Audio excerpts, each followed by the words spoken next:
మాసం బోనాల జాతరపై అధికారులతో బీసీ సంక్షేమం రవాణా శాఖ మంత్రి పొన్నం ప్రభాకర్ సమీక్షించారు. సికింద్రాబాద్ ఉజ్జయిని మహంకాళి అమ్మవారి దేవాలయంలో ఆషాఢ మాసం బోనాల జాతర సందర్భంగా ఏర్పాటు చేసిన సమావేశంలో మంత్రి పొన్నం ప్రభాకర్ తో పాటు Hyderabad mayor Gadwal Vijayalakshmi, deputy mayor Srilatha Shobhan Reddy, దేవాదాయ శాఖ principal secretary Shailaja Ramaiyer, commissioner Hanumantha Rao, police, GHMC, R and B, water works, విద్యుత్, ఇతర విభాగాల అధికారులు పాల్గొన్నారు.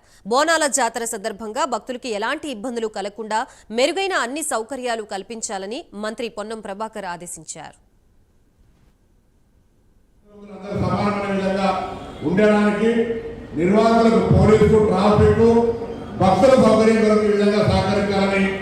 మీ అందరూ ఇది ఓకే అంటే ఒకసారి దాన్ని తప్పకుండా ఆమోదించేందుకు చర్యలు తీసుకోవడం.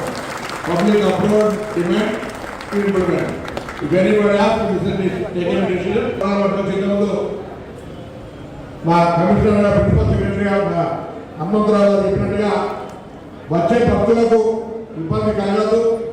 కాబట్టి మనమే పాసులకు సంబంధించి కూడా కొంత రిస్ట్రిక్ట్ చేసి అందరూ సామాన్య భక్తులుగా తొందరగా దర్శనం చేసుకుని గంటల తర్వాత నిలిచినటువంటి పరిస్థితి రాకుండా ఉండే విధంగా చర్యలు తీసుకోవాలి. కఠినంగా వ్యవహారం చేయాలి. ఇక్కడ కూడా ఏ ఇబ్బంది పడకుండా భక్తుల యొక్క అమ్మవారి దర్శనం అత్యంత ప్రాధాన్యత అనేటువంటిది కూడా దృష్టిలో పెట్టుకోవాలి సందర్భంగా కోరుతామా. ఏదైనా ఇక్కడ ఒక కంట్రోల్ ఉంటుంది. ఏదైనా ఇబ్బంది వస్తే